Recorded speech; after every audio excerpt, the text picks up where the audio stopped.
जिस तरह मुल्क भर में इस वक्त जो है सैलाब आया हुआ है, तो वहीं पर जो है भारत की जानिब से जो है आबी जारहियत जारी है, जिसके बाईस कामों की। और वजीराबाद भी यहाँ पर जो दरियाए चनाब है, यहाँ पर जो है एक बड़ा सैलाब आया है। अगर मैं यहाँ पर इस वक्त बात करता चलूं हेड खान की, तो वहां से जो इस वक्त 10 लाख का जो क्यूसी का रेला है वो गुजर रहा है, जो कि इंतहाई गंभीर सूरत हाल जो है वो बना सकते हैं। इस वक्त मैं मेन रोड पर मौजूद हूँ।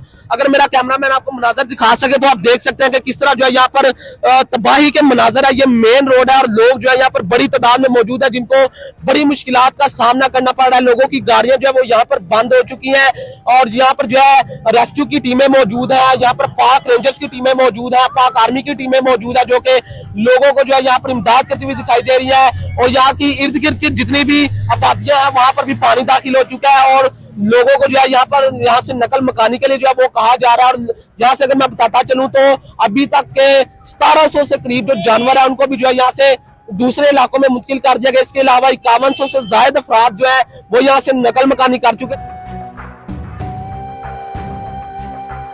ये सैलाब की सूरत कैसे बन गई? मेन रोड पर इतना पानी आ गया। पहले तो ये बात है कि हम जब सुबह इधर आए तकरीबन 10 बजे का टाइम था, तब बिल्कुल हल्का सा पानी रोड के ऊपर आया। जो ही टाइम गुजरता जा रहा है, इस वक्त आप सूरत हाल देख सकते हैं रोड की। कोई गुजरने के लिए कोई आम गाड़ी जो है, छोटी गाड़ी इधर से गुजर नहीं सकती, बड़ी गाड़ी है वो गुजर रही है। बाकी अपने शहर से हम नकल मकानी भी नहीं कर सकते, हमारे जाने का रास्ता भी जो है बंद हो गया। और बाकी जो है हमें गवर्नमेंट की तरफ से कुछ आ गई हैं, कश्तियां वगैरह भी आ गया, सारा कुछ आ गया। पर इस साइड के जो इलाके हैं ना वो बहुत तेजी से डूब रहे हैं। जैसे कि ये सोदरा हो गया, उधर से ये इस साइड में जितने गांव वगैरह ना वो बहुत तेजी से डूब रहे हैं। तो अल्लाह पाक इन पे अपना रहमो करम करे। इंडिया वालों ने कह रहे हैं कि ये पानी छोड़ा है और इसकी वजह से ये सारी जो है ना तबाही हमारे इलाकों की जो है बहुत ज्यादा तबाही हो रही है। अच्छा भाई, आप मुझे बताएं कि ये सूरत हाल कैसे बनी है, इतना पानी कैसे आ गया और कौन कौन से देहात जो है वो मुतासर हुए हैं? अच्छा, सुबह हम जब गए हैं 11 बजे इधर से सियालकोट, तब ये सारा रास्ता खुशक था। अभी हम वापस आ रहे हैं, तकरीबन 2 घंटे हो चुके हैं। तो 2 घंटे के बाद अभी ये सूरत हाल है कि गाड़ी हमारी बंद हो गई है। तकरीबन टंकी जितना पानी आ रहा है उसका। तो ये अल्लाह खैर करे। अभी ये पक्की करी, उधर पानी जो है ना, पानी का बहाव बहुत तेज है। उधर से सारा जो है सड़क का फुटपाथ तोड़ के इधर आ रहे हैं, सड़क के दूसरी तरफ क्रॉस कर रहे हैं। और जो नादो की पुली है उधर से पानी इतना ओवर हो गया कि सारा देहात जो है ना उधर से डूब रहे हैं।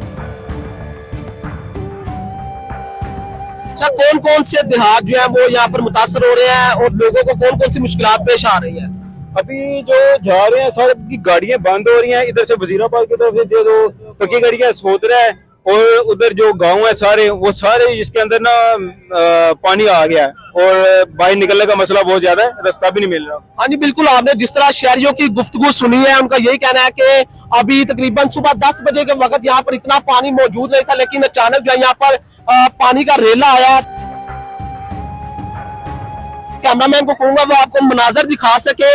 ये मेन रोड है और यहाँ पर जो है इस वक्त पानी की जो सूरत हाल आप देख सकते हैं, तकरीबन 1.5 से 2 फुट तक जो यहाँ पर पानी है वो मौजूद है। इसके अलावा अगर मैं आपको बताता चलूं तो खान की बैराज के मकाम पर इस वक्त जो है 10,01,000 से ज्यादा क्यूसिक का जो रेला है वो गुजर है, जो कि इंतहाई गंभीर सूरत हाल जो है बना सकता है। आमतौर पर जितने भी यहाँ पर बैराज है वहां पर जो है 5 से 6 लाख जो क्यूसिक पानी है उसका रेला गुजरे तो सूरत हाल जो है वो बेहतर रहती है। लेकिन अगर इस वक्त की सूरत हाल बताता चलूं तो इसके अलावा जो हेड जो मराला है वहां पर भी इस वक्त जो कादराबाद हेड है वहां पर सूरत हाल जो है वो 9 लाख क्यूसिक का जो रेला है वो गुजर रहा है। तो आप देख सकते हैं कि यहाँ पर कितनी मुश्किलात जो है वो लोगों को पेश आ रही है। इसके अलावा जितने भी इर्द गिर्द के देहात हैं और वो भी यहाँ पर डूब चुके हैं, यहाँ पर खेत जितने भी है वो डूब चुके हैं। लोगों की फसलों को जो है वो बड़ा नुकसान हुआ है और यहाँ पर जो उनको हदायत भी जारी की जा रही है कि जल्द से जल्द जो इर्द गिर्द के इलाके हैं उनको जो है वो खाली किया जाए, नकल मकानी की जाए, ताकि किसी भी बड़े जो नुकसान से वो बचा जा सके।